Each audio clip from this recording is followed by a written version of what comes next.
Archie, iho, sigurado ka na ba talaga dito sa desisyon mo? Tanong kay Archibaldo Archie ng inang si Francine. Kasabay ng binata na nag-aalmusal ng umagang iyon ng kanyang mga magulang. Panganay si Archie sa tatlong anak ng mag-asawang Francine Benavista at Angelo Gallego.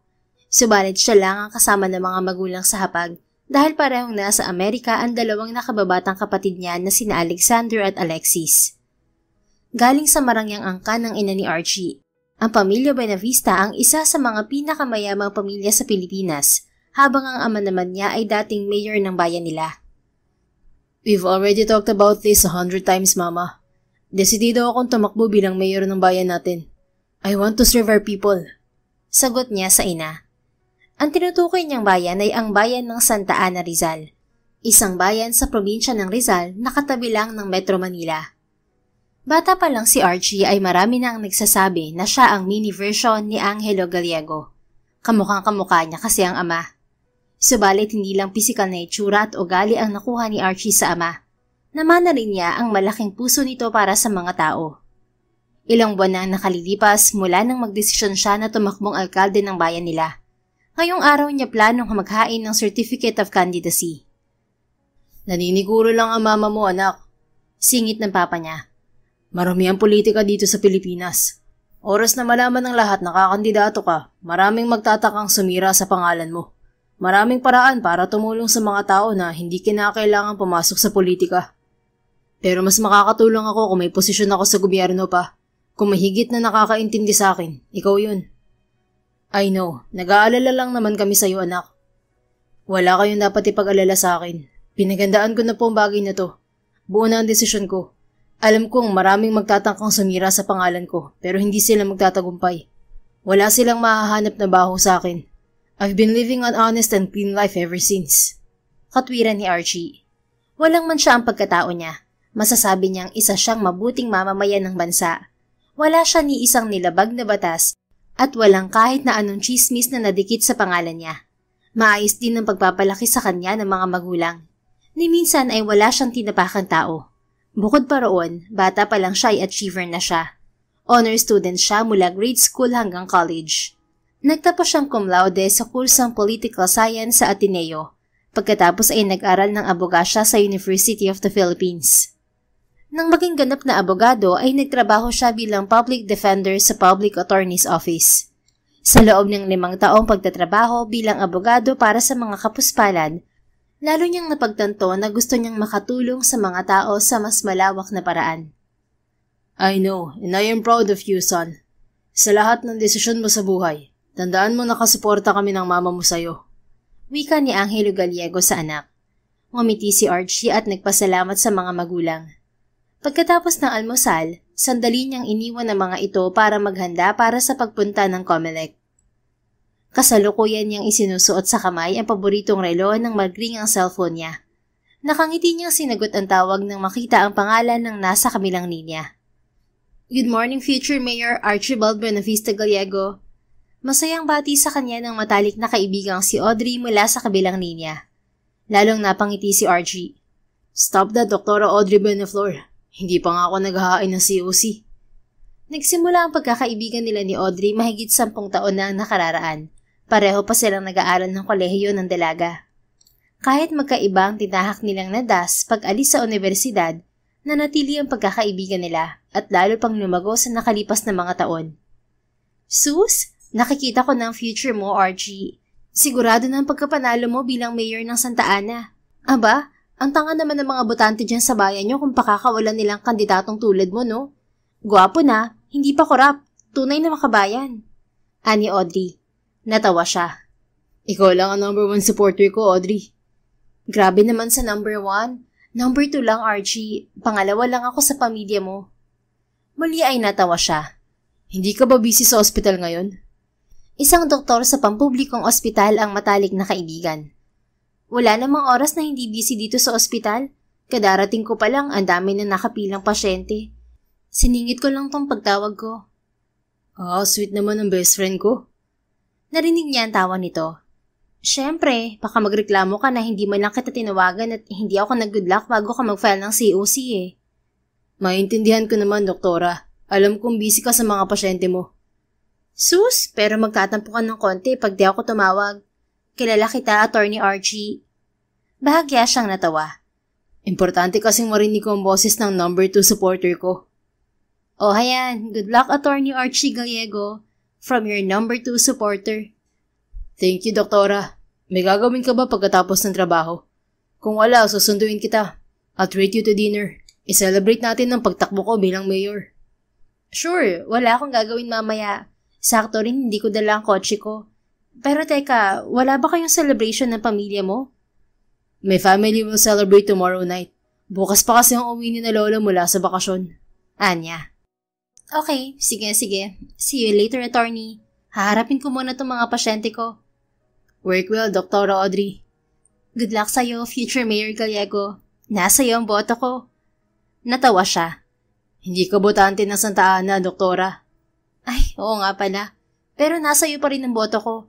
Sige na, bye, Attorney Mayor. Muli ay napangiti si Archie nang ibaba ang cellphone. Magaan ang loob niyang lumabas ng silid. Samantala, ilang oras na nakalipas, kaharap ni Audrey ang huling pasyente para sa araw na yon. Isa siyang obstetrician gynecologist or OBGYN. Karamihan sa mga pasyente niya ay mga babaeng buntis. Alagaan mo ang sarili mo at ang bibi mo Hindi naman masela ng pagbubuntis mo pero sa susunod na balik mo, sana isama mo na ang tatay ng anak mo. Wika ni Audrey sa 19 na taong gulang na pasyente niya. Nasa 2nd trimester na ang pagbubuntis ng kaharap na pasyente.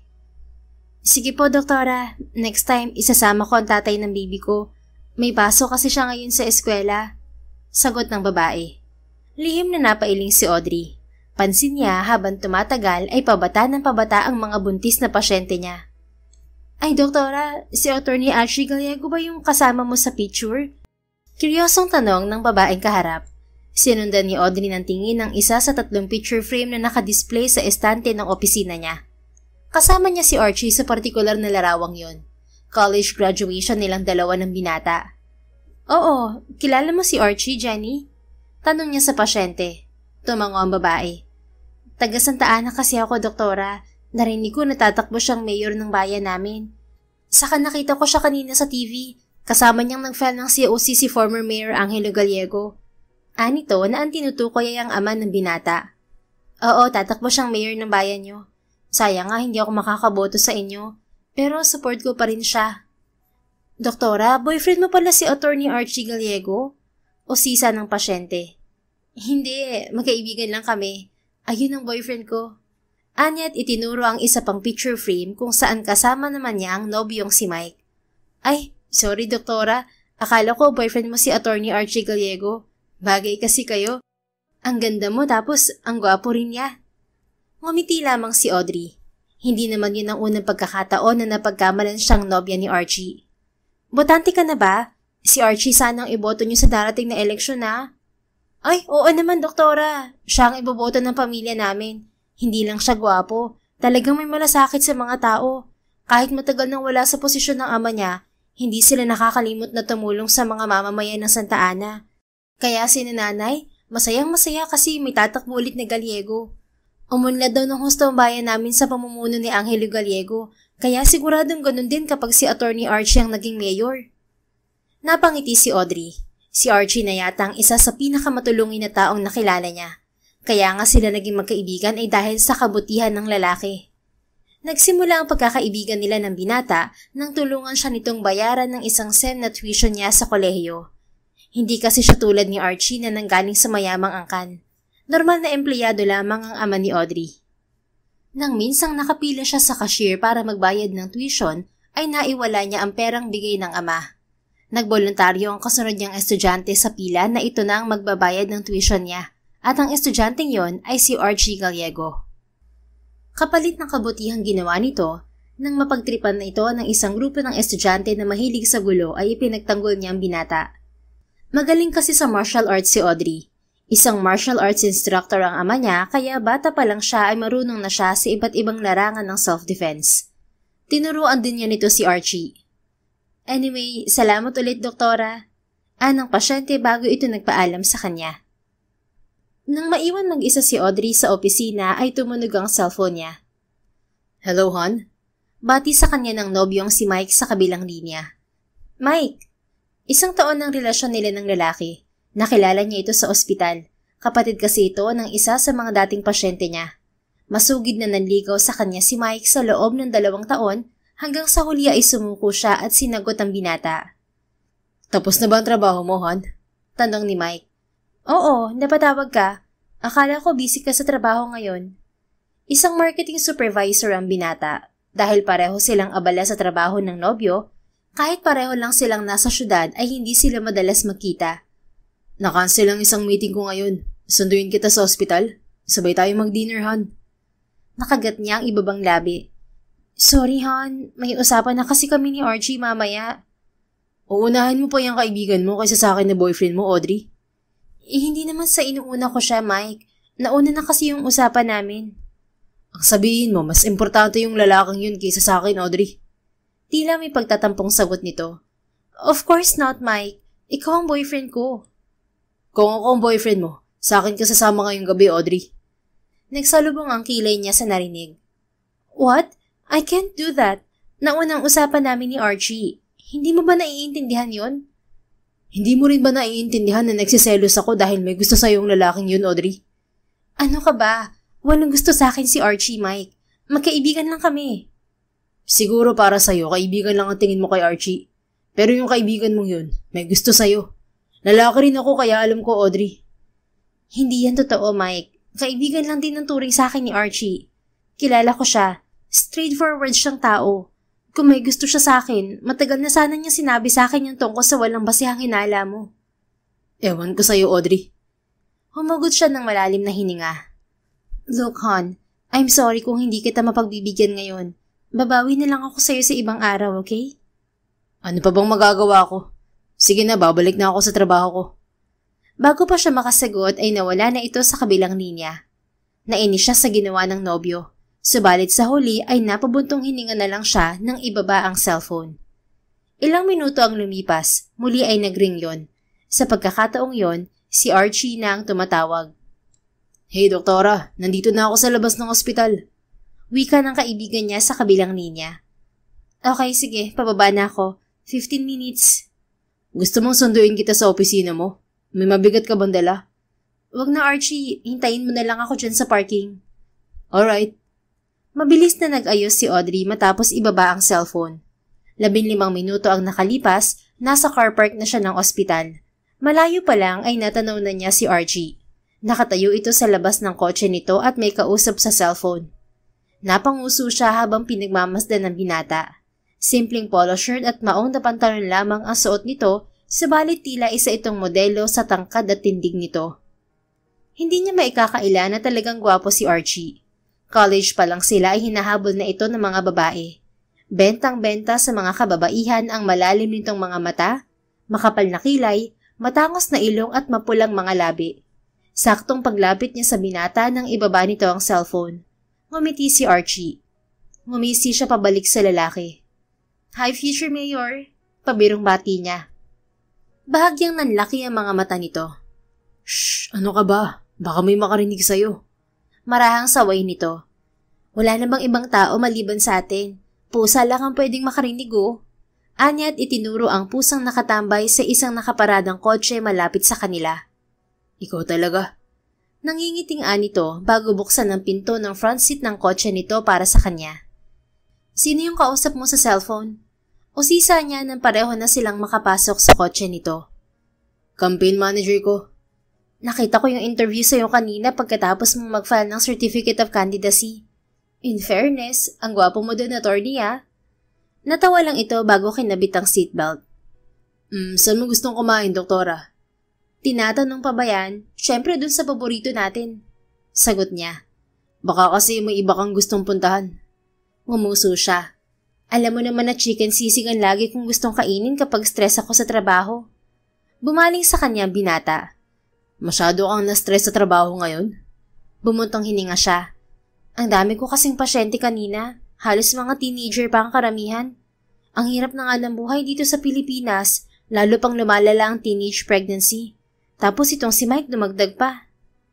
May problema kayo ng boyfriend mo? Nagtalo kami kanina. Nagyaya kasi siyang kumain sa labas ngayon. Tinanggihan ko dahil nauna na akong umuo sa'yo. Siya naman kasi pabigla-bigla magyaya.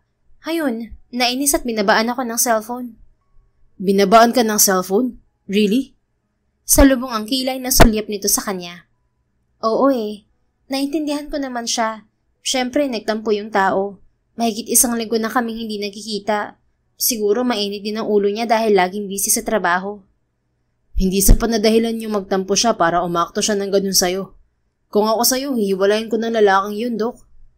Ito naman, hiwalay agad ang advice. Mabait naman si Mike. Pagod lang siguro talaga at wala sa mood kanina. Remember, siya lang ang lalaking nagtiyaga na ligawan ako ng mahigit 2 taon at hindi na-intimidate sa ugali ko. You really love that guy, Audrey? Oo naman. Magtatagal ba kami kung hindi ko mahal? Normal lang sa magkarelasyon ng nag-aaway, Archie. Balibhasa, ikaw wala kang girlfriend kaya hindi mo alam eh. Bahagya itong umismid. Kung may girlfriend ako at mag-aaway kami, hindi ko siya pagbabagsakan ng telepono. Kaso wala ka namang girlfriend. Bakit nga ba wala kang girlfriend hanggang ngayon? Simula nung naging magkaibigan tayo, 1 beses ka lang yatang nagkaroon ng girlfriend, ni hindi pa nagtagal. Alam mo wala akong panahon para sa mga babae. Lalo na ngayon tatakbo akong mayor. Napanguso siya dahil totoo naman yun. Saksi siya kung gaano kaabala ang binata. Halos dunurin nito ang sarili sa libro noong nasa law school ito. Noong nagtrabaho naman ito bilang public lawyer, halos pagtulog na lamang ang pahinga nito mula sa gabundok na mga kasong hawak nito. Ngayon namang nag-resign na ang binata sa PAO, naging abala naman ito para sa pagtakbo bilang mayor ng bayan nito. Hindi ka ba natatakot, Archie? Tanong niya. Na ano? Tumandang binata? 34 pa lang naman ako, Audrey.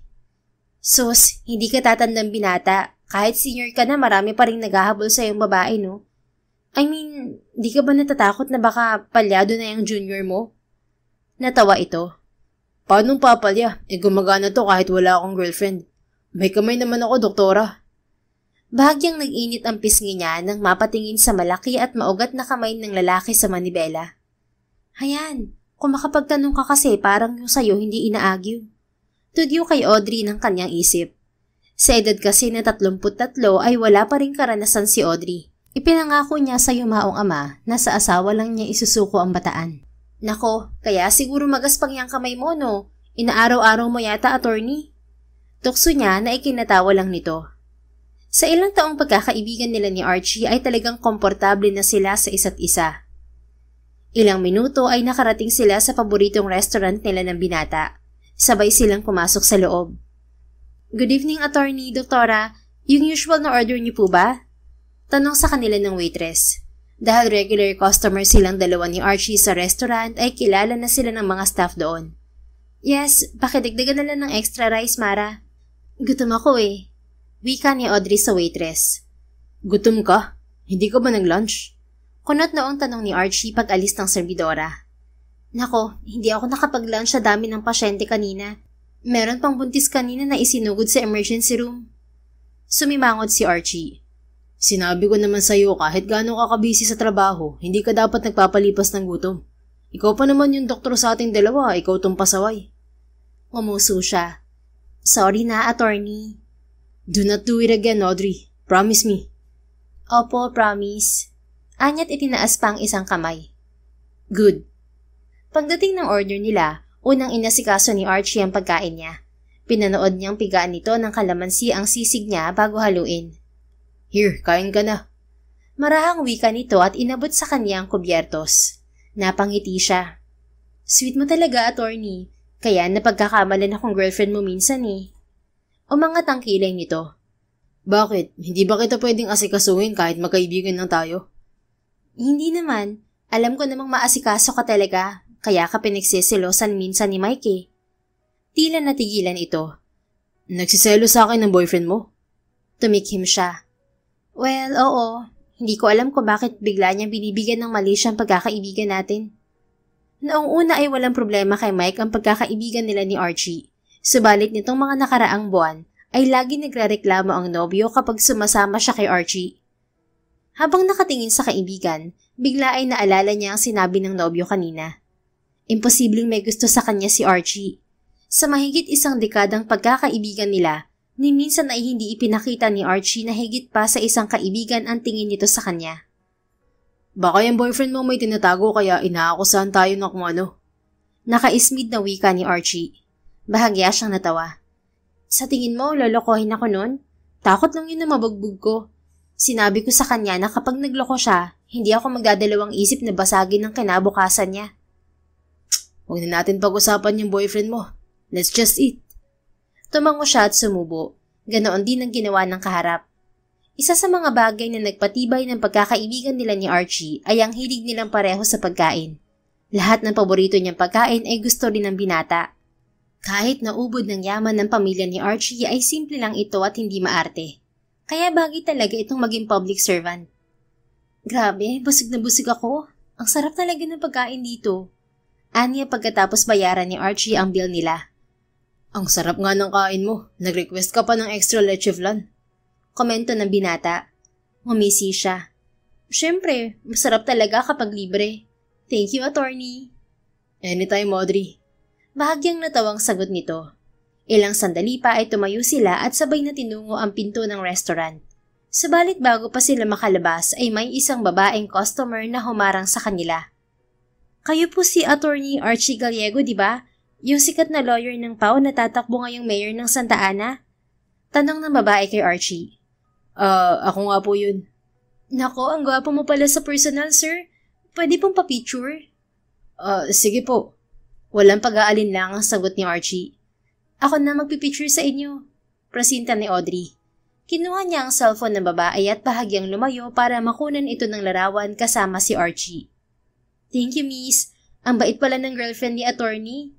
Anang babae sa kanya matapos niyang ibalik dito ang cellphone nito. Ay, hindi po ako girlfriend. Kaibigan ko lang po si attorney. Nakangiting sagot niya.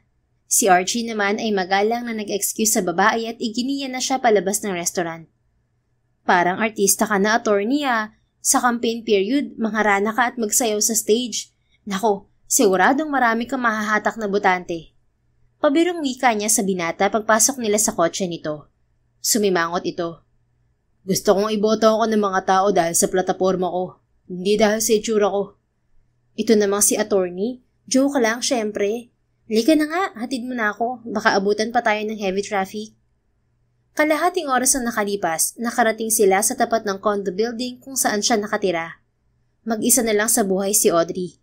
5 taong gulang pa lang siya nang pumanaw ang ina sa sakit na cancer, kaya lumaki siya sa pangangalaga ng ama. 3 taon naman ang nakaraan nang bawiin sa kanyang ama. Salamat sa masarap na dinner, Archie. Mag-ingat ka pa uwi ah. Anya sa lalaki matapos alisin ang seatbelt. You're always welcome, Audrey. Always lock your door, okay? Opo, hindi naman ako makakalimutin para hindi gawin yun. Pinapaalala ko lang. Oo na po, attorney. Sige na, umuwi ka na. Marahang umiti ang binata. Gumanti siya ng ngiti at kumaway dito pagbaba ng kotse. Kinabukasan, 9:00 ng umaga ay nasa ospital na si Audrey. Maghapon siyang naging abala sa trabaho. Patapos na siya sa trabaho ng araw na yon nang tawagan siya ni Archie. Napatawag ka, attorney. Bungad niya sa lalaki. Nabanggit ko kahapon na may dinner celebration kami ng pamilya ko ngayon, di ba? Do you want to come and join us? Susunduin kita dyan sa ospital. Ano ka ba? Nakakahiya. Pangpamilya niyang celebration niyo. Hindi ako bilong. You know you're already family. Si Mamang nagtanong kung makakapunta ka. Sa matagal na panahong pagkakaibigan nila ni Archie ay kilala na siya ng pamilya nito. Sorry Archie, bala ko kasing puntahan si Mike sa opisina niya ngayon. Alam mo na, gusto kong bumawi. Pakisabi kay Tita Francine hindi ako makakapunta. Next time na lang. Ilang sandaling tahimik sa kabilang linya bago niya narinig ang boses ni Archie. Okay, sige. Ako nang bahala magsabi kay Mama. Thank you, Archie. Iinom mo na lang ako ng mamahaling wine na. Bahagya itong natawa bago nagpaalam. Paglabas ni Audrey ng ospital, agad siyang dumiretso sa opisina ng nobyo. Subalit pagdating doon, nalaman niyang nakaalis na si Mike. Kanina pa po umuwi si Sir Mike, ma'am. Nag-undertime po siya ngayon. Wika sa kanya ng staff na nakausap niya. Ganoon ba? Sige, salamat. Sagot niya sa babae. Muli siyang sumakay ng taxi patungo sa kondo ng nobyo. Pagdating sa tapat ng condo unit ng binata, napansin niyang bukas yon kaya pumasok na siya. Agad na nagsalubong ang kilay niya nang makita ang nakakalat na high-heeled shoe sa sala. Pinulot niya yon at ininspeksyon. Kaninong sapatos to? Tanong niya sa isip. Natigilan si Audrey nang isang ungol mula sa kusina ang narinig niya. Dumiretso siya sa parting yun ng unit. Halos lumuwa ang mga mata niya sa galit nang maabutan ang nobyo na hubad-barong nakikipaghalikan sa isang babae. Walang giyakang lalaki ka! Malakas na sigaw niya na nagpabalikwas sa nobyo at sa babaeng kaulayaw nito sa kitchen sink. Nanggigigil na hinagis niya ang hawak na sapatos. Sumapol yon sa ulo ni Mike. Agad na naglayo ang dalawa. Inayos ng babae ang magulong buhok nito habang si Mike ay namumutlang pinulot ang isang t-shirt sa sahig. Audrey! Kinakabahang sambit ng nobyo. Huwag mo akong ma-Audrey. Manloloko ka! Singhal niya at bumaling sa babae. At ikaw, alam mo ba na may girlfriend tong lalaking to? Mabilis ang pag-iling ng babae. Sabi ni Mike, break na daw kayo. Matagal na. Sarkastiko ang ngiting ibinalik niya ang tingin sa nobyo. Break na pala tayo, Mike. Bakit hindi ko alam ha? Kahapon na tumawag ka pa sa akin. Ang kapal ng mukha mong magtampo. Ikaw naman pala tong may ginagawang kalokohan. Lumunok ang lalaki. Audrey, I'm sorry. Hindi ko sinasadya. Lalaki lang ako. May pangangailangan. Nagdadahilan ka pang manloloko ka? Paano hindi ako matutokso sa iba? 1 taon na tayo pero hanggang halik lang ang binibigay mo. Wala ka pang kagana-ganang humalik. Lalong nanliit ang mga mata niya sa sinabi nito. Pinatunog niya ang kamao. Anong sabi ko sa'yo kapag nagloko ka? Sisirain ko ang kinabukasan mo, di ba? Natatandaan mo yon, Mike?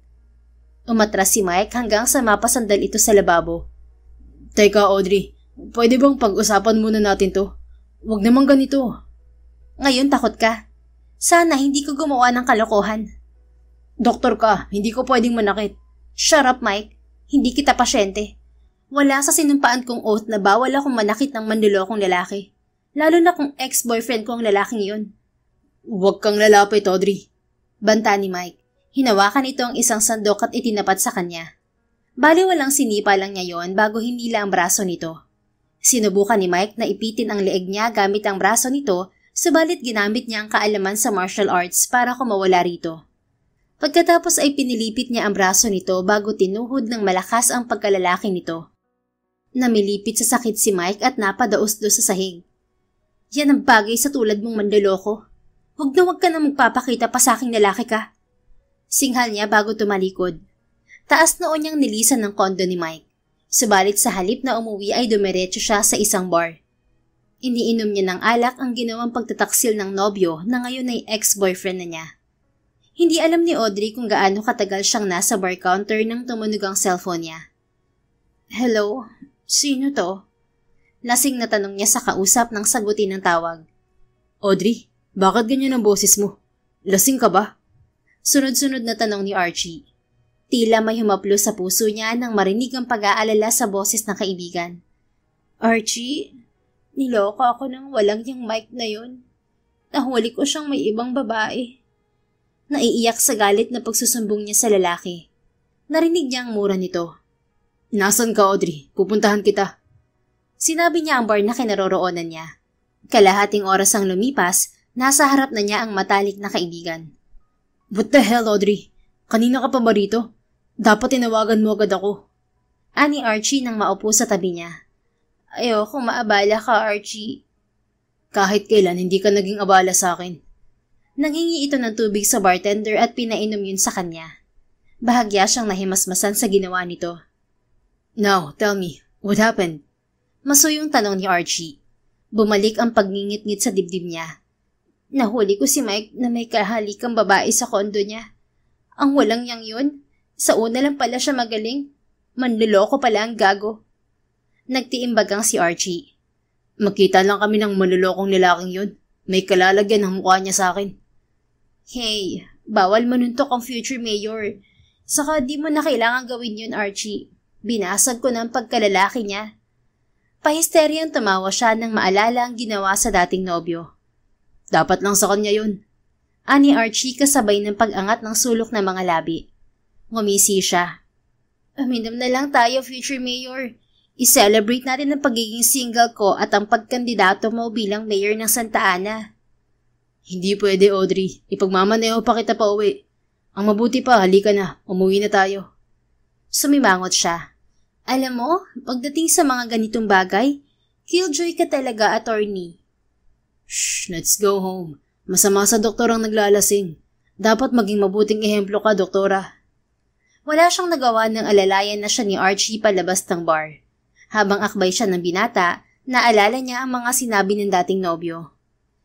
Sabi ni Mike, niloko niya ako dahil natukso siya.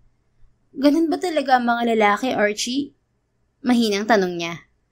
Hindi lahat ng lalaki natutukso. Manloloko lang talaga ang ex mong yun.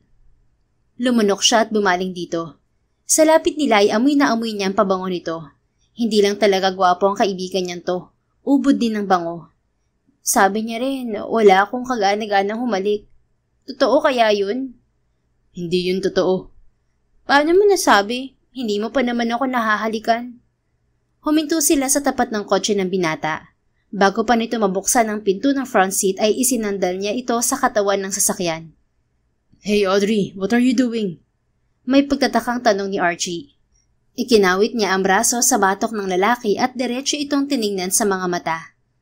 Halikan mo nga ako, Archie. Sabihin mo kung hindi ako marunong humalik. Nanlaki ang mga mata nito. Audrey, hindi kita kailangang halikan para patunayan na nagsisinungaling ang lalaking yun. Sa halip na lumayo ay lalo niyang hinikpitan ng kapit sa batok nito. Sige na, please. Gusto ko lang malaman kung totoo ang sinabi ni Mike. Ayaw mo ba? Nandidiri ka sa akin, Archie? Bumuntong hininga ito. Pumungay ang mga mata. Kailanman hindi kita pinandirihan, Audrey. Kung alam mo lang. Kung alam mo lang ano? Matagal na kitang gustong halikan. Napaawang ang mga labi niya sa narinig. Subalit hindi na niya nagawang makapagsalita dahil lumapat na ang mga labi nito sa kanya. Tila lalo siyang nalasing nang maramdaman niya ang tamis ng mga labi ni Archie. Parang may sariling utak ang mga labi niya dahil walang pag-aalinlangan niyang tinugon ng halik ng binata. Bakit tumigil ka? Gusto ko pa. Wala sa sariling sambit niya nang pakawalan ni Archie ang mga labi niya. Lumunok ito, mapungay ang mga mata. Hindi tayo pwedeng maghalikan dito. Let's go home, Audrey. Sumama siya sa binata sa loob ng kotse. Habang nasa biyahe sila, walang ibang laman ng isip niya kundi ang malambot at matamis na mga labi ni Archie. Gustong-gusto pa niyang malasahan ulit ang mga yon. Pagdating nila sa kondo ng binata, hinila niya si Archie at muli hinalikan. Nasa leeg na niya ang mga labi nito nang biglang huminto ang lalaki. Audrey, mali itong ginagawa natin. Lasing ka. Tila nahihirapang sambit ni Archie. Hinawakan niya ang mukha nito. Alam ko ang ginagawa ko. Please, Archie. Lumunok ito. Remember what you promised to your father? Sinabi mo kay Tito Arthur na sa asawa mo lang isusuko ang sarili mo. Broken-hearted ka lang at lasing kaya ka ganyan. Di, ikaw na ang pakakasalan ko. Magpakasal tayo bukas na bukas din. Nalaglag ang panga nito. You're out of your mind, Audrey. Ikaw lang ang lalaking pinagkakatiwalaan ko, Archie. Kaya bakit hindi na lang tayong dalawa ang magsama hanggang sa huli? Sigurado ako ikaw lang ang lalaki na hindi ako sasaktan. Hindi ako lulukuhin. Tayo nilang dalawa, attorney. Masuyong hinaplos ng binata ang pisngi niya. Hindi kita sasaktan, Audrey. Alam ko, Archie. Masuyong umiti siya sa matalik na kaibigan. Ilang sandali silang nagtitigan ng binata bago nito muling sinakop ang mga labi niya. Nang gabing yon, isinuko niya ang sarili kay Archie. Kinabukasan, nagising si Audrey sa tabi ng binata. Suot niya ang kamiseta nito, habang si Archie naman ay walang pang-itaas at nakahantad ang matipunong katawan. Napalunok siya nang bumalik sa kanya ang mga naganap ng nagdaang gabi. Dahil sa kalasingan ay nakagawa siya ng isang malaking kagagahan. Shit! Anong gagawin ko ngayon? Paano ko haharapin si Archie pagkatapos ng nangyari sa amin kagabi? Namang problemang wika niya sa isip. Malinaw sa kanya na siya ang may kasalanan sa nangyari sa kanila ni Archie. Siya ang pumilit sa binata na halikan siya nito. Pero kasalanan lahat to ni Mike. Kung hindi niya ako niloko, hindi ako maglalasing. Hindi kami magkikita ni Archie kagabi. Hindi ko mahahalikan na kaibigan ko. Anya sa isip. Maingat siyang kumilos upang lumayo sa binata. Subalit bago pa siya makabangon ay nagising na si Archie. Good morning, Audrey. Masuyong bati nito, isang matamis na ngiti ang iginawad nito sa kanya. Napalunok siya nang magtama ang mga mata nila. Nagwala ang dibdib niya. Archie, kailangan nating mag-usap. Bumangon ka. Naging seryoso ang mukha nito nang makita ang ekspresyon niya. Bumangon ito, nagsuot ng kamiseta bago bumalik sa tabi niya. Kinakabahang hinarap niya ang kaibigan. Archie, yung nangyari kagabi. Audrey, hindi mo kailangan matakot. Pananagutan ko nangyari sa atin. Magpapakasal tayo. Masuyong wika nito. Hinawakan nito ang dalawang kamay niya. Nanlaki ang mga mata niya. Archie, anong kasal? Hindi tayo pwedeng magpakasal dahil lang may nangyari sa atin. Nagsalubong ang mga kilay ng lalaki. Ikaw ang may sabi kagabi na magpapakasal tayo, di ba? Do you remember your words last night? Sabi mo tayo na lang dalawa, na ako na lang ang pakakasalan mo. Lumunok siya.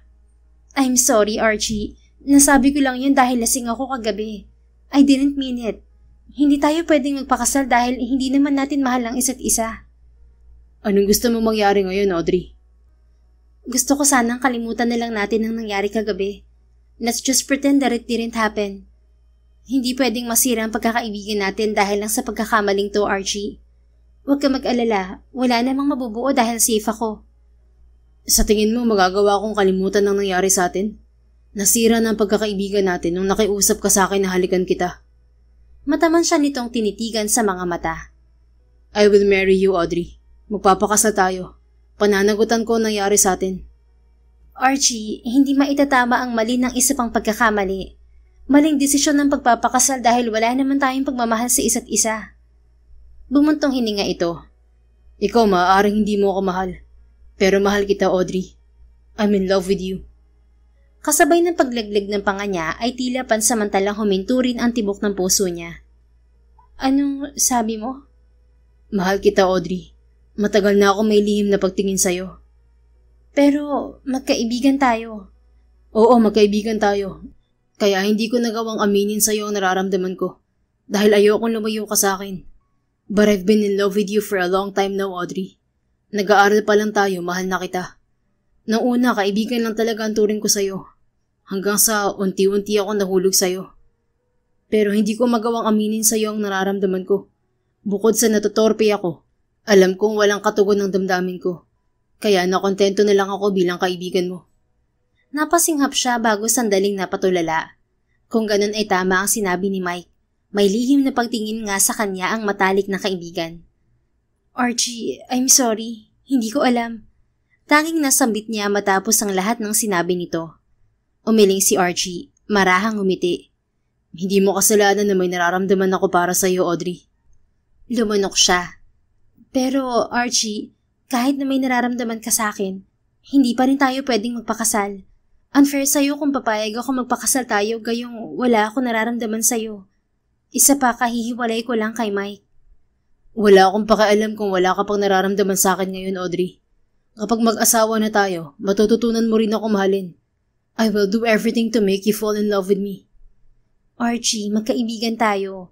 Ayokong maging unfair sa'yo. Masuyo itong umiti. Hindi ka magiging unfair sa akin. In fact, I will be very happy if you marry me, Audrey. Noong namatay ang papa mo, ipinangako ko sa kanya na hindi kita pababayaan. Tutuparin ko yun. Pangako hindi kita sasaktan. Aalagaan kita at ang pamilyang bubuuin natin. Matututunan mo rin ako mahalin. Tila may mainit na kamay na humaplos sa puso ni Audrey. Wala siyang pagdududa sa mga sinabi ni Archie. Kung may isang lalaki na hindi siya sasaktan, si Archie yun. Ang binata ang pinakamaalaga at mapagmahal na lalaking nakilala niya. Kaya hindi nga imposible na hindi niya ito matutunang mahalin kapag pumayag siyang maging asawa nito. Please marry me, Audrey. Buong suyong pakiusap ng binata. Akma siyang sasagot nang magring ang cellphone ni Archie. Archie, may tumatawag sa'yo. Sagutin mo muna, baka importante yan. Untag niya. Bumuntong hininga ang lalaki at kinuha ang cellphone sa sahig kasama ng pantalon nito. Kumunot ang noon nito habang nakatingin sa screen. Si Mama ang tumatawag. Hindi siya tumatawag ng ganitong oras kung hindi importante. I just need to answer this, Audrey. Ani Archie. Tumango siya. Paglabas nito ng silid ay tumunog din ang cellphone ni Audrey. Kinuha niya yon mula sa bag na nasa sahig. Bahagya siyang napangiwi nang maramdaman ang pananakit ng katawan. Hello, Donna? Anya sa kaibigan doktor na nasa kabilang linya. Naging magkaibigan sila ng babae sa med school at ngayon ay sa parehong ospital nagtatrabaho. OMG ka, Audrey! Nasaan ka? Kumunot ang noon niya sa tono nito. Wala siyang duty sa ospital ngayon kaya nagtataka siya na hinahanap siya ng babae sa ganitong oras. Bakit? May problema ba? May emergency ba sa ospital? Hindi mo alam? May kumakalat na picture mo sa internet. Ha? Anong picture? Picture na nakikipaghalikan ka kay Attorney Archie Gallego. Ano? Malakas at nanlalaki ang mga matang gagad niya. Pinagpipiestahan si attorney ng media. Fuckboy daw pala ang aspiring mayor ng Santa Ana. Hindi totoo yan, Donna. Hindi totoo yung picture? Totoo yung picture pero hindi totoo na fuckboy si Archie. Hindi ko alam kung bakit nila idinikit kay Archie ang term na yan. Teka, Audrey, may relasyon ba kayo ng best friend mo? Hiwalay na kayo ni Mike? Mariing nakagat niya ang ibabang labi. Teka, Donna, ibababa ko muna to. I-check ko muna yung kumakalat na picture namin ni Archie. Okay, sige. Tawagan mo na lang ako ulit. Marami kang i-chika sa aking babae ka. Pagbaba ng tawag ay binuksan niya ang mobile data ng cellphone.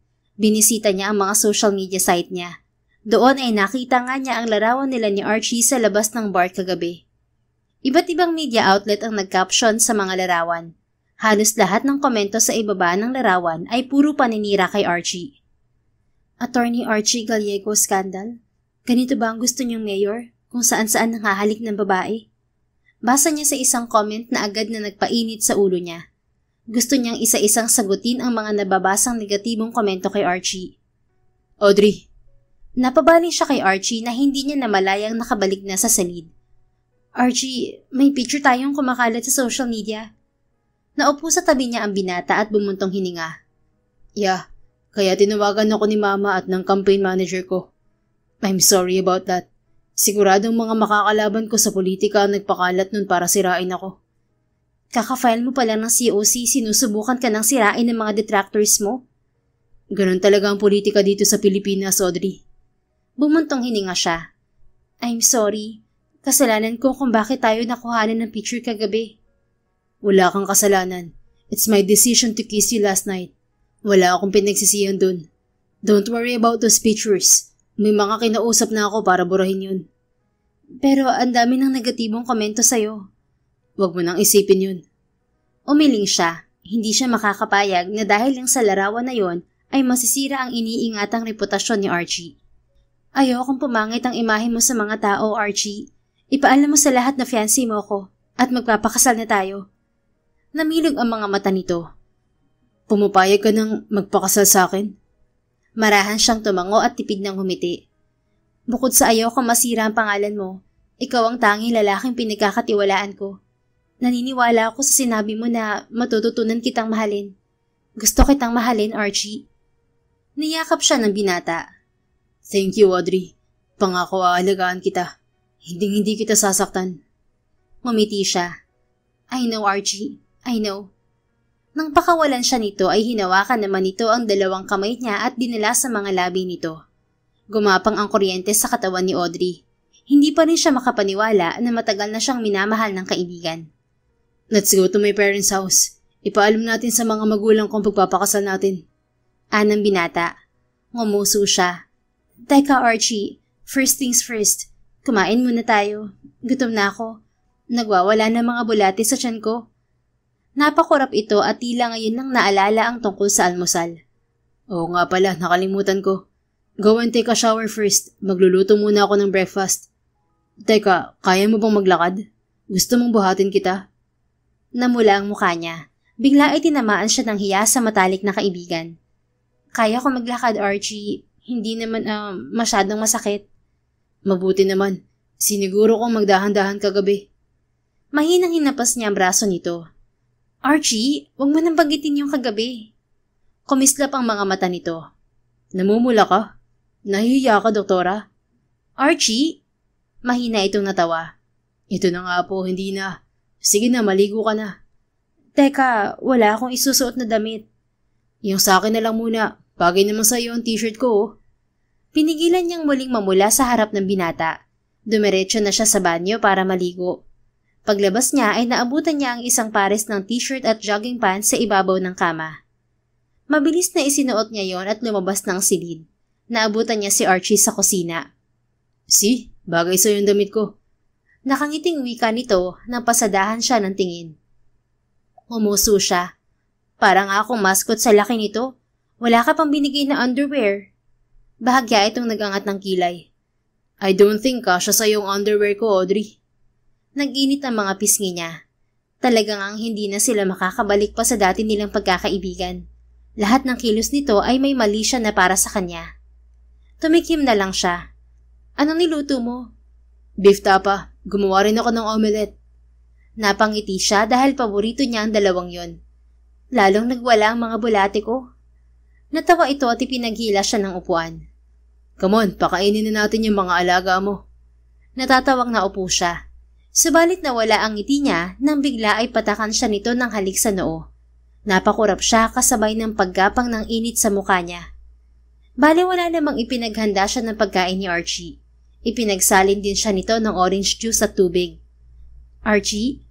Yes, Audrey? Masuyong tanong nito. Bakit lalo ka ba yatang naging sweet ngayon? Matamis na ngumiti ito. Alam mo na kasi ngayon na mahal kita. Wala na akong dahilan para magpigil at itago sa'yo itong nararamdaman ko. Besides, I plan to make you fall in love with me, right? Kaya dapat lang na i-upgrade ko tong pag-aalaga ko sa'yo. Namula ang mukha niya. Nangingiting nag-angat naman ito ng kilay. Namumula ka, doktora? Are you blushing again? Hindi kasi ako sanay na ganito ka, Archie. Inabot nito ang isang kamay niya. Well, masanay ka na, Audrey. I'm your fiancé now, kaya akto akong fiancé mo. Ngumuso siya at bumuntong hininga. Okay, don't worry, masasanay din ako. Thank you, Audrey. Ngiti nito. Gumanti siya ng ngiti bago sila nagsimulang kumain. Napapikit siya ng malasahan ng luto nito. Pareho silang marunong magluto ni Archie, subalit aminado siyang mas magaling ito sa kanya. Ang sarap mo talaga magluto, Archie. Komento niya. Ngumiti ito at ipinaglagay pa siya ng ulam sa plato. Parang tama nga ang desisyon ko magpakasal sa'yo kung araw-araw akong may ganito kasarap na pagkain. Hindi lang luto ko ang araw-araw mong matitikman, Audrey. Namula siya at pinadilatan ito ng mga mata. Archibald Benavista Gallego? Oh, namumula ka agad dyan. Kung ano-ano yatang iniisip mo. Ang ibig kong sabihin, araw-araw mo ring mararanasan na pag-aalaga ako. Natatawang depensa nito. Bahagya niya itong inirapan at muling sumubo. Subalit kapag kuwan ay napahinto siya. Teka Archie, kaya ba wala kang nagiging girlfriend dahil, ako ang gusto mo? Namula ang mukha nito bago tumango. Sinubukan ko namang ibaling sa ibang babae ang nararamdaman ko sa'yo. Pero wala, hindi ko nagawa. Hanggang sa tinanggap ko nilang na ikaw lang talaga ang gusto ko. Ngumuso siya at binaliwala ang pag-iinit ng muka. Grabe, nagdahilan ka pa na masyadong busy at walang time kaya ayaw mong mag-girlfriend? Well, to be fair, wala rin naman talaga akong time. Hindi ako makapaniwala na gusto mo ako. Bakit Archie? Anong nagustuhan mo sa akin? Are you really asking me that, Audrey? Siyempre, gusto ko malaman kung totoo ba yung feelings mo. Magpapakasal ako sa'yo tapos mamaya, hindi mo naman pala ako totoong mahal. 10 taon na tong feelings ko sa'yo. Pagdududaan mo pa ba to, Audrey? Pero ano nga nagustuhan mo sa akin? Sinulubong nito ang mga mata niya. Lahat sa'yo gusto ko. Kung itatanong mo kung bakit kita minahal, hindi ko rin talaga alam. I just woke up one day that I'm already in love with you. Nagising na lang ako na hindi kita kayang mawala sa buhay ko. Na ikaw ang babaeng gusto kong makasama sa hinaharap. Nagwala ng husto ang puso niya. Ang corny mo pala, attorney. Ikaw ang nagtanong dyan tapos sasabihan mo ko ng corny. Sinagot ko lang naman ang tanong mo, Dok. Oo na, naniniwala na ako. Kumain ka na. Nakangusong sagot niya at nilagyan ng pagkain ng plato nito. Pagkatapos nilang mag-almusal, dumiretso sila ni Archie sa kondo niya para makapagbihis siya. 2 oras pa ang nakalipas, nasa tapat na sila ng bahay ng mga magulang nito sa Santa Ana. Teka, mamaya tayo pumasok, Archie. Nahihiya ako sa parents mo. Anya pagbaba nila sa kotse nito. Bakit ka nahihiya? You've known them for a long time already. Alam mong mabait ang parents ko, Audrey. Umuso siya. Siyempre, nakita nila yung picture natin na naghahalikan. Anong iisipin nila? Magkiibigan tayo tapos ngayon biglang magpapakasal? Don't worry about it. Maintindihan tayo ng mga magulang ko. Nanggaling na sila dyan. They were best friends too before they got together. Napaawang ang mga labi niya. Ngayon lang niya nalaman ang tungkol sa bagay na yon. Talaga? Pero paano kung magtanong sila kung paano tayo nauwi sa ganito? They won't ask. Hindi nila pinapakialaman ng pribadong buhay ko. Kaya wag kang kabahan, okay? Kapag nagalit ang parents mo, sasapakin kita ha? Pabirong banta niya. Kahit bugbugin mo pa ako. Anito at pinatakan ng halik ang noo niya. Natunaw siya sa ginawa nito. Tulad ng sinabi ni Archie, nang harapin nila mga magulang nito ay walang negatibong reaksyon ng mag-asawang Gallego. Sa katunayan, bakas pa nga ang tuwa sa mukha ni Francine Buenavista Gallego. Oh, I'm so happy, Iha. Sabi ko na nga ba't kayo ng anak ko magkakatuluyan sa huli? Wika sa kanya ng ginang. Kausap niya si Francine Gallego sa sala habang si Archie ay may sinagot na importanteng tawag. Salamat po, tita. Akala ko magagalit kayo dahil sa kumalat na picture namin ni Archie. Anya sa ginang. Oh, we don't mind, Iha. Hindi naman talaga big deal ang picture na yon. Talagang gusto lang gumawa ng issue ng mga taong gustong manira kay Archie. From now on, mama na ang itawag mo sa akin. Ngayon magpapakasal na kayo ng anak ko, anak na rin kita, Audrey. Tila may mainit na bumalot sa puso niya sa mainit na pagtanggap sa kanya ng ginang. Salamat po, mama. Ilang sandali pa silang nag-uusap ng ginang bago nakabalik si Archie. Ma, saluhin ko lang tong fiancé ko ah. Wika ni Archie. Naupo ito sa tabi niya at hinawakan ng kamay niya. Of course, pupuntahan ko lang ang papa mo. Nakangiti sagot ng ginang. Ikaw talaga? Bakit mo naman pinaalis ang mama mo? Baling niya kay Archie. Anong pinaalis? Siya ang umalis ah. Come on, let's go to the garden. I have something to tell you. Anong sasabihin mo sa akin na hindi mo pwedeng sabihin dito? Wala namang ibang tao oh. Mas maganda kasi ang view sa labas. Tanging sagot nito. Nagpatangay siya kay Archie sa malawak na hardin ng mansyon. Maganda ang hardin ng mga Gallego dahil puno yun ng mga magagandang bulaklak at halaman na hilig ng ina nito.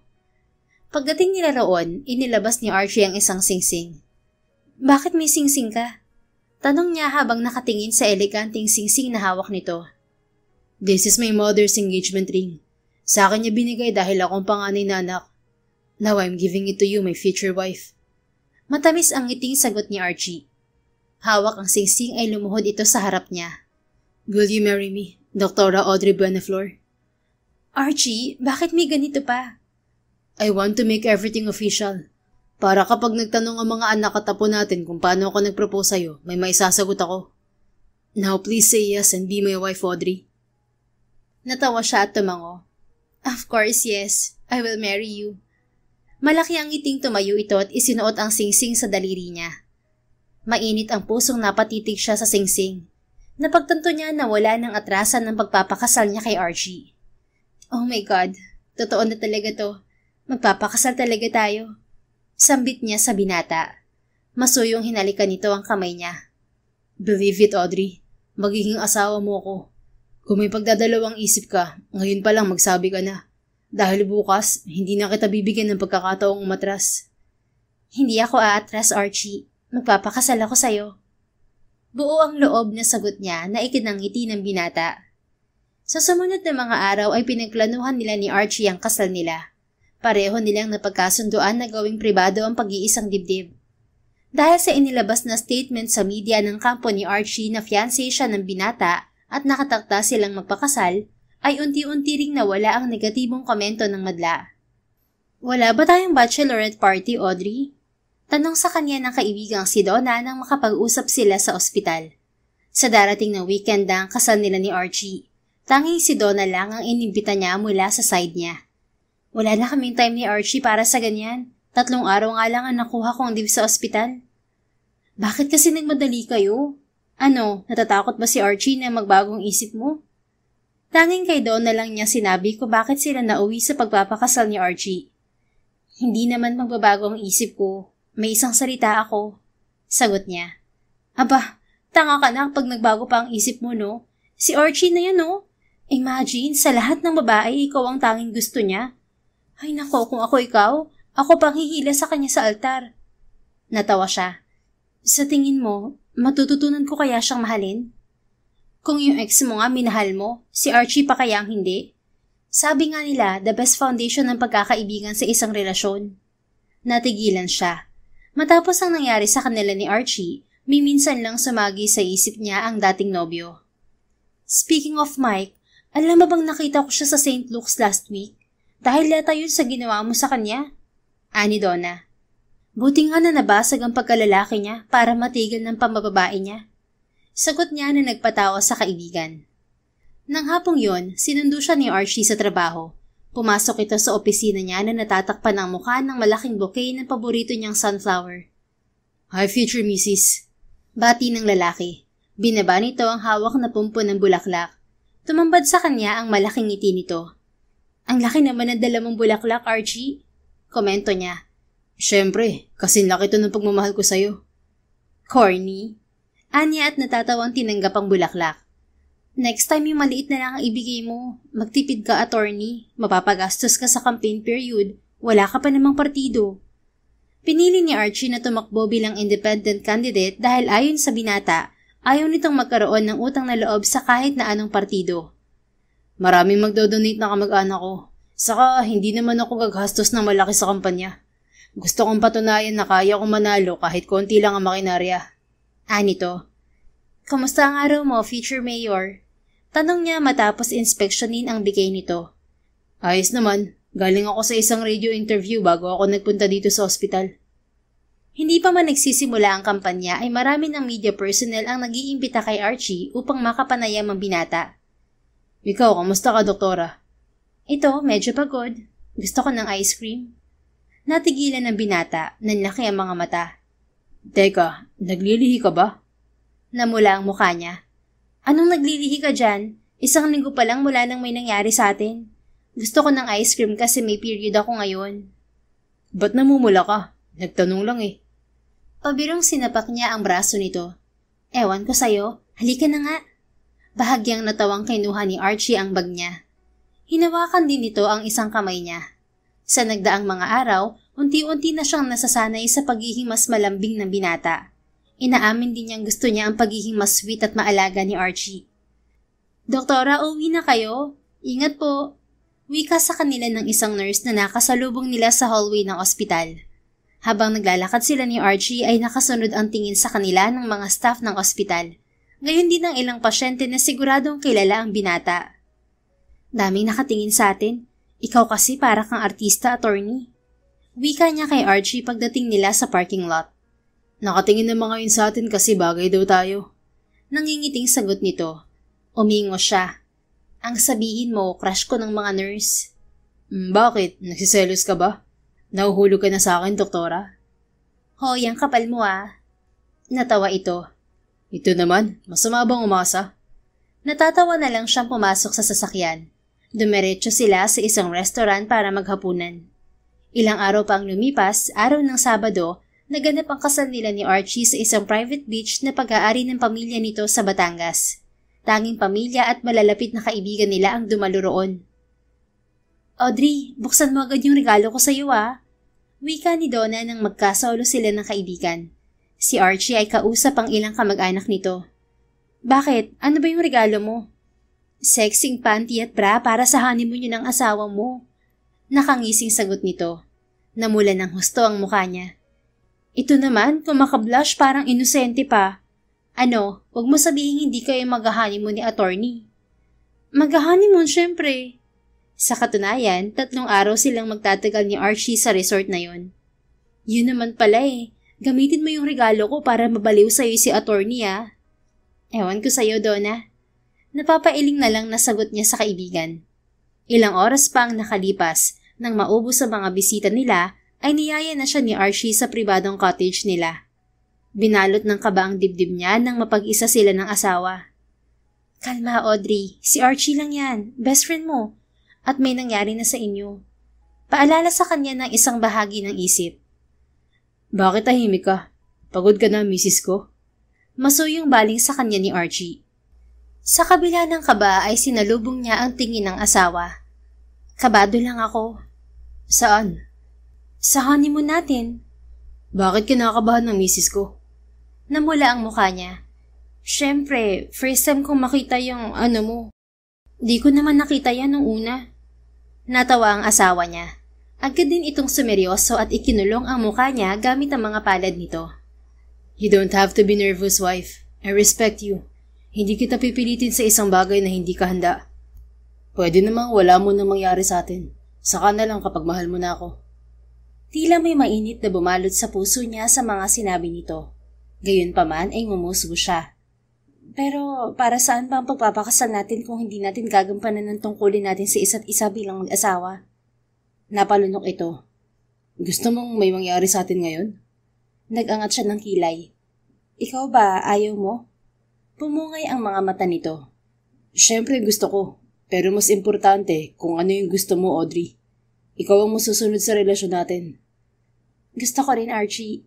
Mas mabilis ako mahuhulig sa'yo kung gagampanan natin ng pagiging mag-asawa sa isa't isa kapag may nangyari sa atin. Gumuhit ang pilyong ngiti sa mga labi nito. Ganun ba yun, wife? Oo, ganun yun.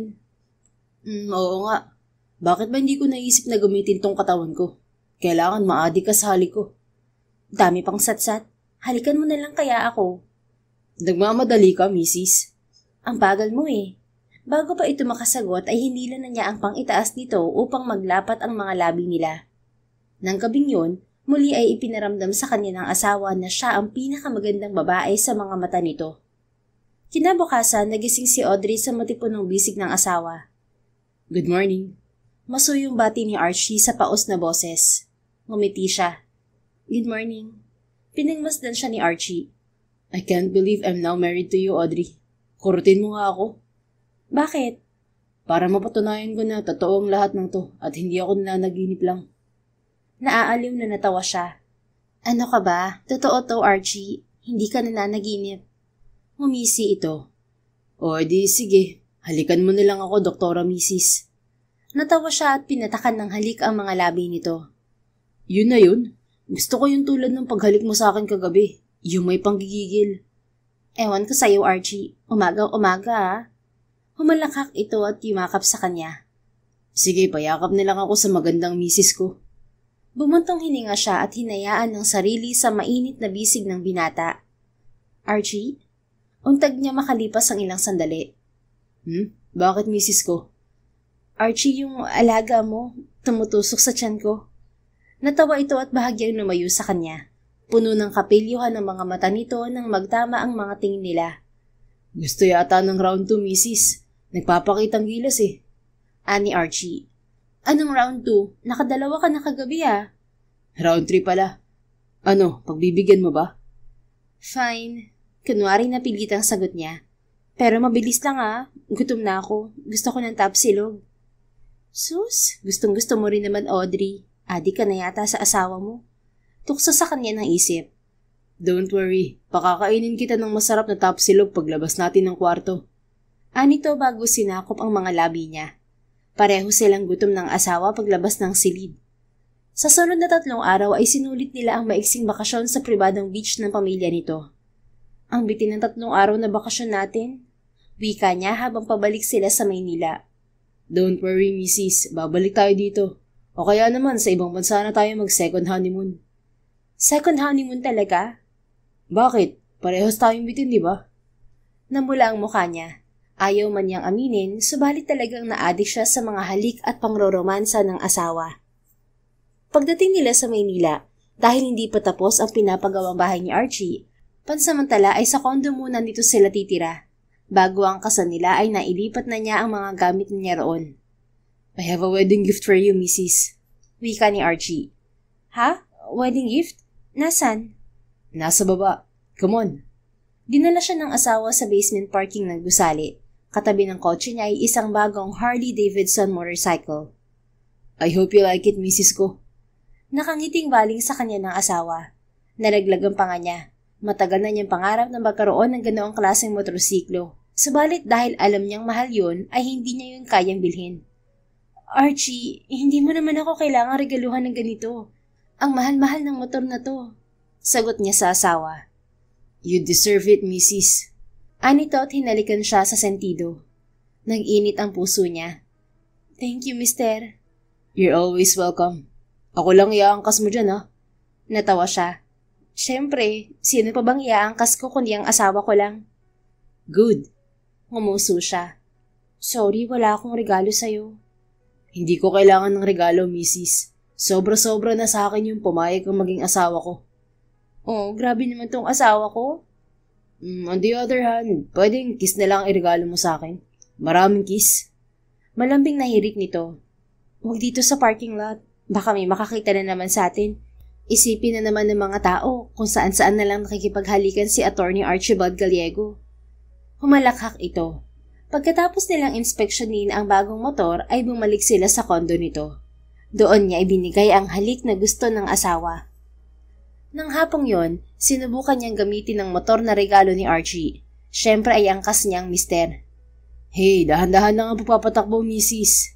Bilin sa kanya ni Archie. Nakayakap ang mga braso nito sa tiyan niya.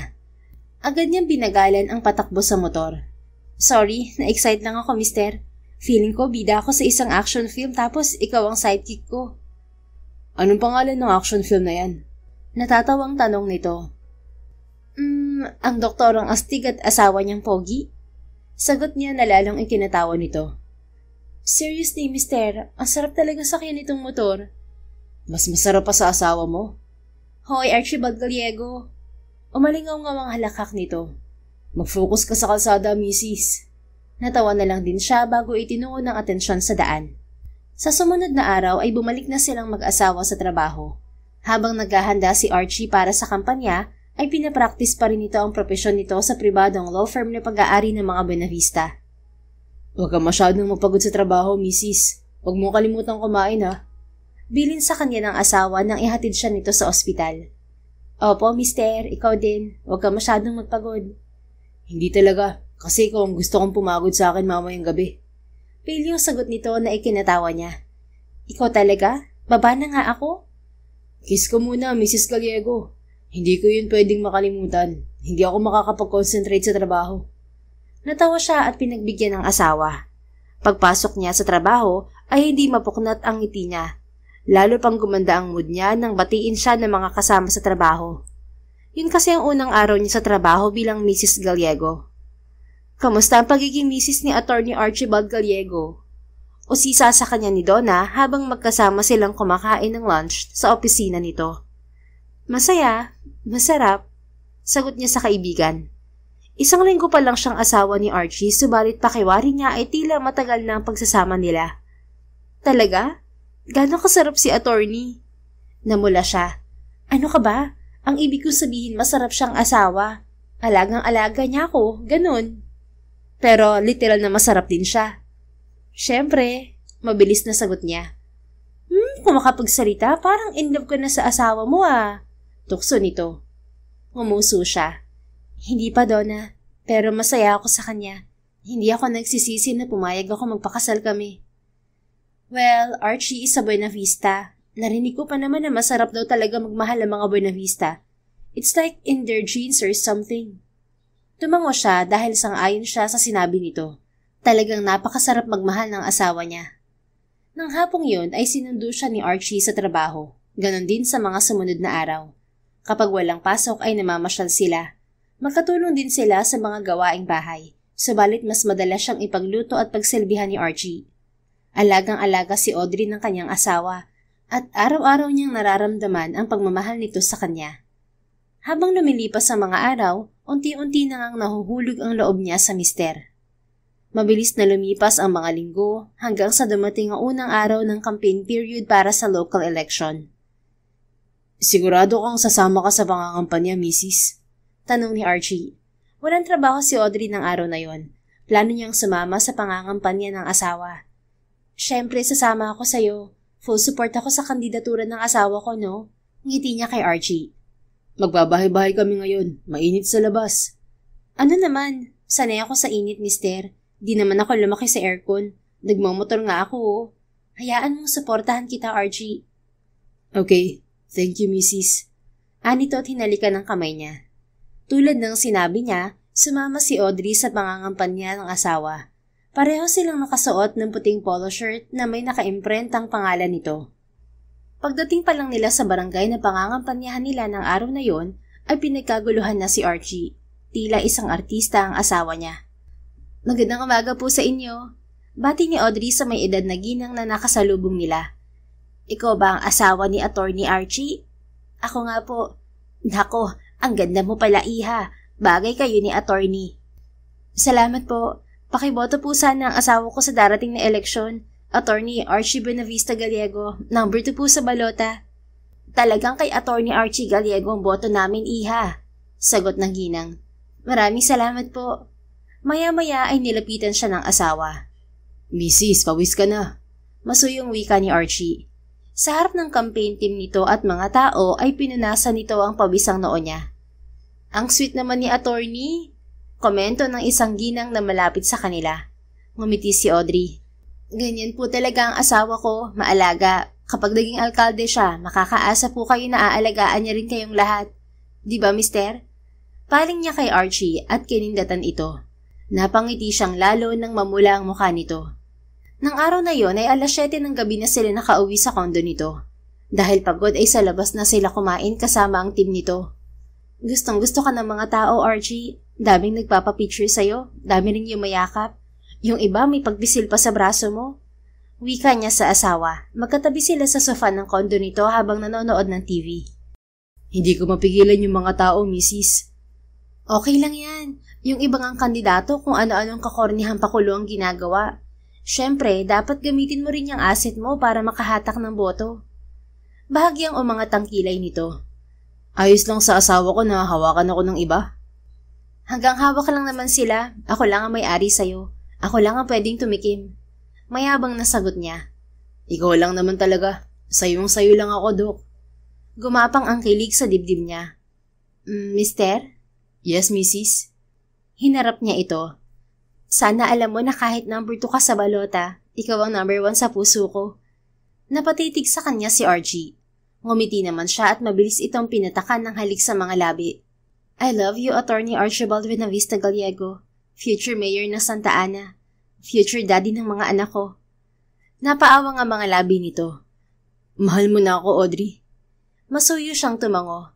Mahal na kita, mister. Paano hindi kita mamahalin? Napakasarap mong asawa. Literally and figuratively. Sa ilang buwang pagsasama nila bilang mag-asawa, tuluyang nahulog ang puso niya kay Archie. Thank you for making me love you, Archibald. Salamat sa pag-aalaga sa akin. Pangako, susuklian ko lahat ng yun. Magiging mabuting asawa ako sa'yo. Mamahalin kita katulad ng pagmamahal mo sa akin. Nangislap ang mga mata nito sa luha. Mahal na mahal kita, Audrey Gallego. Hindi mo alam kung gaano mo ako pinasaya. Tinupad mo ang pangarap ko.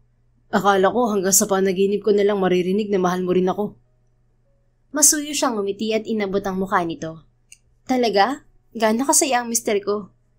I'm so happy I could die right now. Huwag naman. Ngayon pa lang nagsisimula ang pagsasama natin, no? Magiging mayor ka pa. Magiging tatay ka pa ng mga anak ko. Natawa ito. Ilan bang gusto mong anak?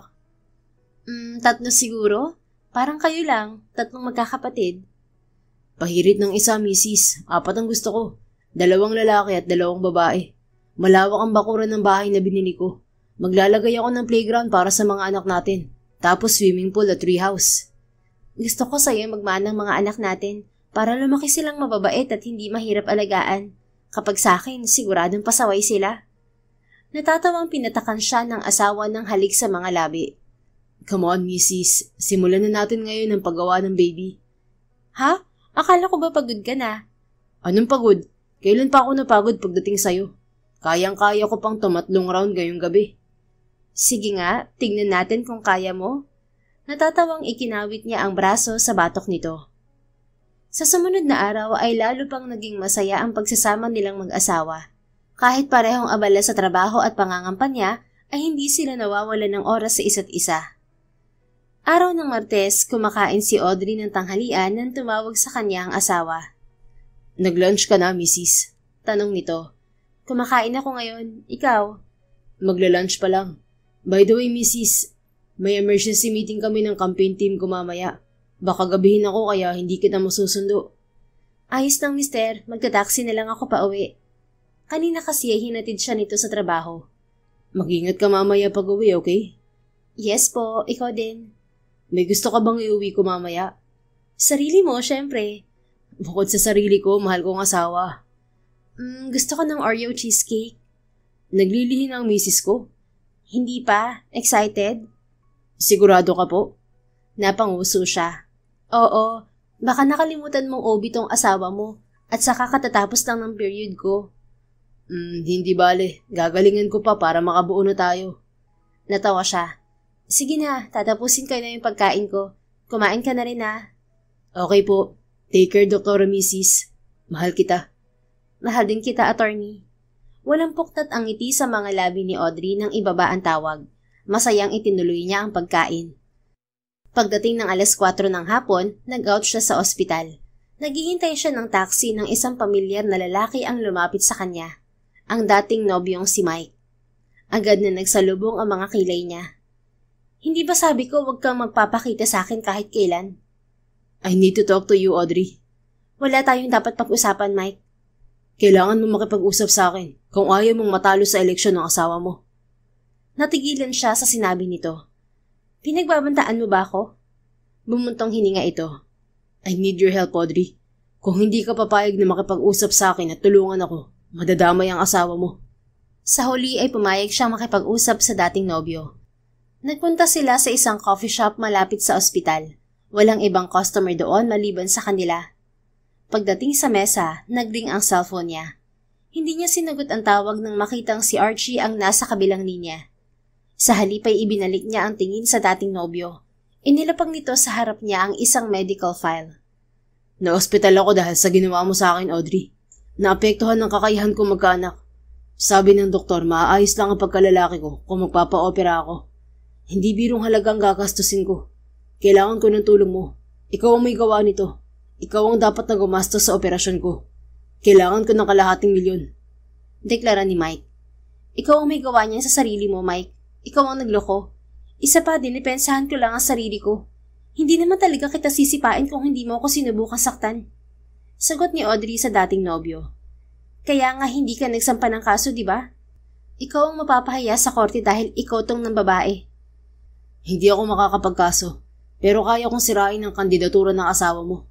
Ikakalat ko sa madla ang ginawa mo sa akin, Audrey. Malalaman nila na nananakit ang asawa ni Atty. Gallego. Palalabasin ko rin na naging kabit mo siya bago kayo nagpakasal. Ano sa tingin mo magiging reaksyon ng mga tao kapag kumalat ang chismis mong yun? Isang linggo na lang eleksyon na. Babaligtad sa kanya mga tao, Audrey. Habang nakatingin siya sa dating nobyo, lalo niyang pinagsisihan kung bakit niya ito binigyan ng pagkakataong makapasok sa buhay niya noon. Akala ko wala ka ng kasing gago nung niloko mo ko. Pero may ikagagago ka pa pala, Mike. Desperado lang ako, Audrey. Gusto ko lang bumalik sa dati ang buhay ko. Mayaman ng asawa mo. Barya lang sa kanyang hinihingi ko. Asawa ko lang ang mayaman, hindi ako. Umismid to. Imposibleng hindi ka pagbigyan ng asawa mo, Audrey. Patay na patay sa'yo ang lalaking yun. Fine, gagawa ako ng paraan. Basta ipangako mo na wala kang ilalabas na kahit na anong pwedeng makasira sa pangalan ng asawa ko. Dahil kapag hindi ka tumupad sa usapan natin, hindi lang pagkalalaki mo ang susunod na mababasag, Mike. Tumango ang kaharap. You have my word, Audrey. Bigyan mo ko ng pampa-opera at hindi na ako magpapakita pa sa'yo. Tumango rin siya. Magkita na lang tayo sa susunod. I'll message you kapag handa ng hinihingi mo. Tila naubusan si Audrey ng lakas habang nasa biyahe siya pa uwi.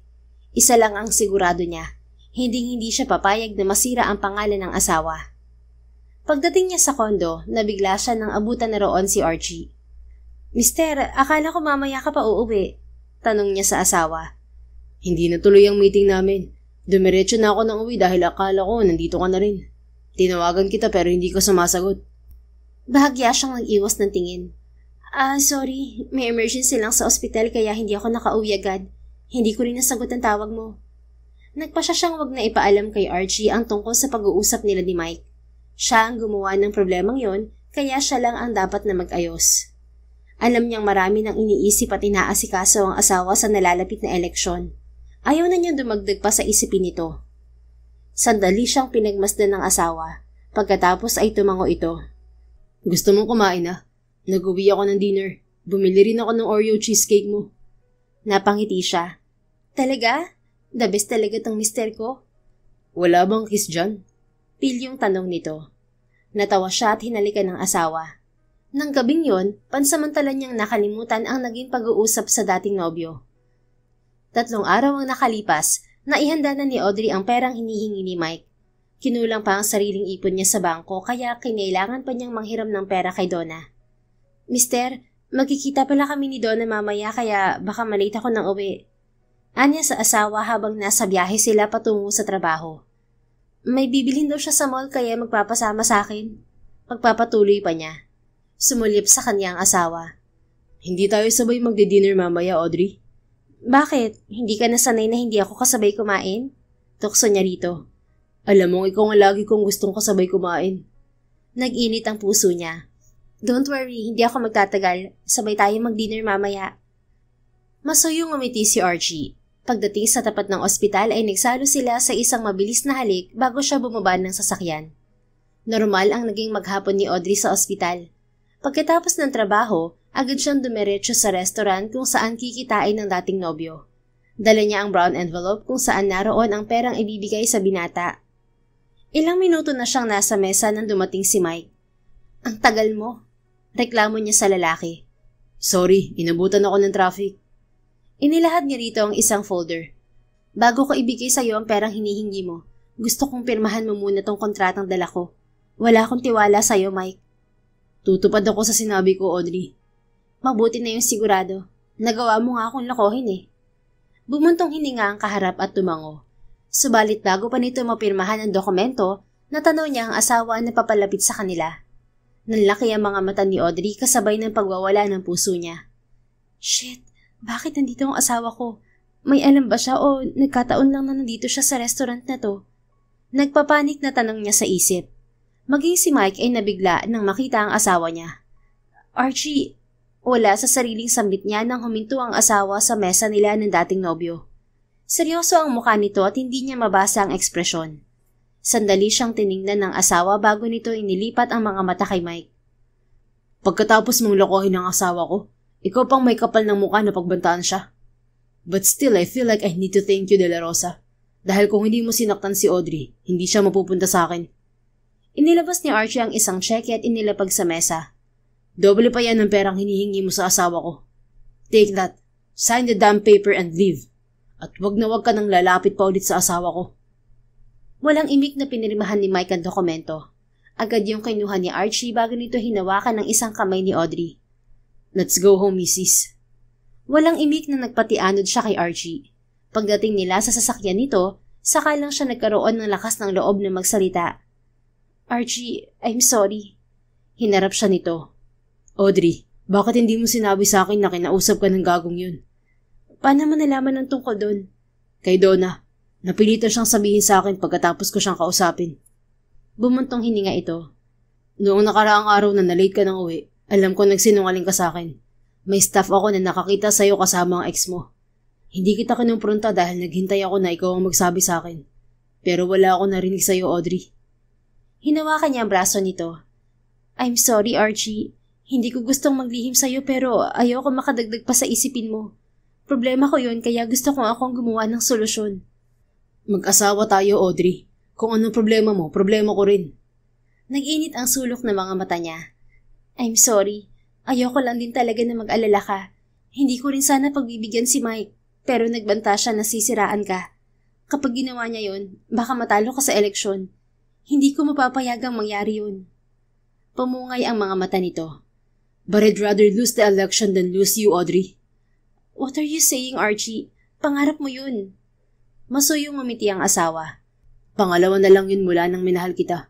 Ikaw ang numero 1 pangarap ko. Akala ko mawawala ka sa akin dahil gusto mong bumalik sa ex mo. Ha? Bakit ko gagawin yun? Ako na ang pinakatangang babae sa balat ng lupa kapag ginawa ko yun.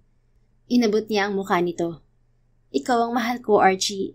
Yung naramdaman ko kay Mike noon, walang-wala sa pag-ibig na meron ako para sa'yo ngayon. Hindi ko nga alam kung bakit huli ko na naramdaman na mahal kita. I'm sorry talaga. Basta pag may problema ka, huwag mo nang susuluhin, okay? Remember, mag-asawa na tayo. Huwag mo na ulit akong tatakutin na maiiwan. At kapag ginambala ka ulit ni Mike, sabihin mo agad dahil titiyakin kong mananagot siya sa akin. I will. Sorry again, Archie. Mahal kita. Mahal na mahal. At natakot lang ako sa pwedeng gawin ni Mike. Pero wala kang dapat ipag-alala. Dahil alam mong ikaw lang ang lalaking gusto kong makasama sa habang buhay. Handa ako magkaroon ng maraming anak basta ikaw ang ama. I'm so in love with you, Attorney Archibald Buenavista Gallego. Wala kang dapat ipangamba kasi sayong-sayo ako. Ikaw lang ang nandito sa puso ko at hindi ka mapapalitan dito. Sayong-sayo lang din ako, misis ko. Ipangako mo sa akin, hindi ka na maglilihim ulit. Ano man dumating na problema sa buhay natin, sabay nating haharapin. Masuyo siyang tumango. Pangako, mister, hindi na ako maglilihim sa'yo. Pinapatawad mo na ba ako? Kumista pang mga mata nito. Magbayad ka muna ng maraming kiss. 1 milyon ang binigay ko sa lalaking yun. 1 milyong halik din ang kailangang ibigay mo sa akin. Natawa siya. Ito na, mister. Magsisimula na ako magbayad ngayon. Buong pagmamahal nang umiti si Archie bago niya sinakop ang mga labi nito. 2 linggo ang nakalipas, opisyal na idineklara si Archibald Buenavista Gallego bilang bagong alkalde ng bayan ng Santa Ana. Walang sino mang komontesto roon dahil malaki ang lamang ng botong nakuha nito sa mga naging kalaban. Congratulations, Mayor Archie Buenavista Gallego. Bati ni Audrey sa asawa nang mapag-isa sila sa gitna ng selebrasyon na inihanda ng pamilya nito. Masayang-masaya ako para sa'yo. Proud na proud ako na ako ang asawa mo. Malaki ang ngiting pagpapatuloy niya. Masayang ngumiti si Archie. Bukod sa mga taong nagtiwala sa akin, hindi ko rin makakamit to kung hindi dahil sa suporta mo, asawa ko. Ikaw at ang mga magiging anak natin ang magiging inspirasyon ko para makapaglingkod ako ng mabuti sa bayan ko. Namatawi ang luha sa sulok ng mga mata ni Audrey. Hindi ako magsasawang suportahan ka sa lahat ng gagawin mo. I love you so much, mister. Habang buhay kong ipagpapasalamat na ako ang babaeng minahal mo. And I love you so much more, Mrs. Audrey Gallego. Thank you for loving me back. Sagot nito bago siya masuyong ginawaran ng isang matamis na halik. Tulad ng amang si Angelo Gallego, taos-puso at puno ng integridad ang naging pagsisilbi ni Archie sa mga nasasakupan. 2 taon na nito bilang alkalde nang ipagkaloob sa kanilang mag-asawa ng may kapal ang kanilang unang anak at nadagdagan pa yon sa mga sumunod pang mga taon. Sa kabila ng responsibilidad ni Archie sa mga tao, hindi ito nawalan ng oras sa kanya at sa mga anak nila. Naging masaya ang pagsasama nilang mag-asawa kasama ang 4 nilang anak. Labis-labis ang pasasalamat ni Audrey na ipinagkaloob sa kanya ng may kapal si Archie, hindi lang bilang isang kaibigan, kundi bilang kabiyak na mapagmahal at maalaga. Minsan, ang pagmamahal ay hindi nagsisimula sa matamis na oo o sa perpektong pagkakataon. Minsan ito'y tahimik na tumutubo sa pagitan ng dalawang magkaibigan, sa mga simpleng pag-aalala, sa mga yakap na walang tanong, sa mga katahimikang puno ng pangunawa. At kapag natutuhan mong mahalin ang taong matagal nang nasa tabi mo, maiintindihan mong ang tunay na pag-ibig ay hindi kailangan madaliin. Dahil kusa at dahan-dahan itong lumalalim, pinapatatag ng tiwala at samahan. At kapag totoo ang pagmamahal, nananatili ito, kahit walang pangako sa simula. The End. If you enjoyed this story, please don't forget to like, subscribe, comment, and share. Your support helps us reach more people and spread the love. Thank you for tuning in, and we're looking forward to seeing you again soon. In the meantime, please take care and may God bless you always.